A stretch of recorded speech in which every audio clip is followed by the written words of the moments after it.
السلام علیکم جی بھائی، میں وقاص احمد بات کر رہا ہوں راولپنڈی سے، تحصیل ٹیکسلا۔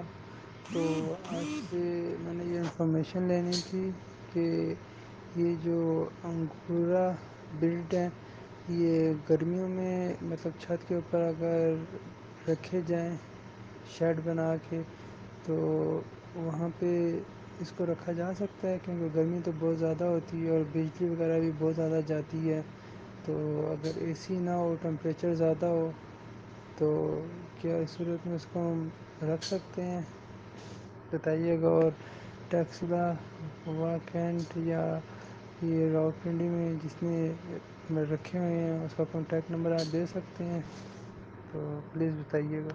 یہ ایک بھائی نے سوال کیا ہے کہ گرمیوں میں چھت پر خرگوش رکھے جا سکتے ہیں، واکینٹ سے ہیں وکاس بھائی بالکل گرمیوں میں آپ گھر کے چھت پہ رکھ سکتے ہیں، اس کے اوپر بشرطیکہ کی چھت ہونا چاہیے۔ اور اگر چادر کا چھت ہے، وہ چادر جو گرم ہوتی ہیں وہ اتنی گہری نہ ہو کہ اس کا 3-4 فٹ کا فاصلہ تاکہ ہیٹ ڈائریکٹ خرگوشوں کو لگے، تھوڑا اونچا ہونا چاہیے، 8-10-12 فٹ جتنا اونچا ہوتا ہے فائدہ ہے۔ چاروں طرف سے ہوادار ہونا چاہیے۔ پھر جو فرش ہے چھت پہ جو زمین ہے اس کے ارد گرد آپ نے چاروں طرف اینٹیں کوشش کریں کہ سیمنٹ سے پرمنٹ لگا لیں، اینٹوں کے 2 ردے یا بلاک کا ایک ردا، اور اس میں 1 فٹ ہو تو بہت اچھی ہے، کم ہو تو کوئی ٹینشن نہیں ہے۔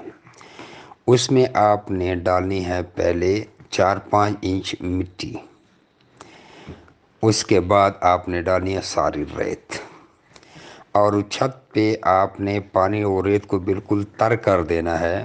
تو جب ہوا چلے گی تو وہ یخ ہوگا، اور اگر پنکھا میسر ہو تو اور بھی اچھی بات ہے۔ تو جب صبح آپ 10 بجے پانی ڈالیں گے تو انشاءاللہ یہ سارا دن ٹھنڈا رہے گا۔ بیچ میں سے اگر آپ نے 4-4:30 بجے کے اراؤنڈ دوبارہ اس کو صحیح تر کیا، بالکل پانی کھڑا ہو جائے تو اور بھی ٹھنڈا ہو جائے گا۔ لیکن یاد رکھنا، جو سب سے پہلے مٹی ڈالو گے اس کے نیچے آپ نے شاپر ڈالنا ہے تاکہ چھت کے نیچے سیب نہ پہنچے اور آپ کا نیچے گھر خراب نہ ہو جائے۔ اس طریقے سے زبردست قسم کی فارمنگ آپ کر سکتے ہیں چھت کے اوپر گرمیوں میں۔ اور سردیوں میں بھی چھت پہ جب ہوں گے تو آپ نے بوریاں سائڈوں پہ لٹکا دینی ہے تاکہ ٹھنڈی ہوا اتنی زیادہ نہ آئے۔ ویسے ہر انگورا کو کچھ نقصان نہیں ہوتا، کسی بھی خرگوش کو سردی سے واکینٹ یا ایسے کراچی، پشاور، لاہور، ملتان ان علاقوں میں سردی میں کچھ بھی نہیں ہوتا۔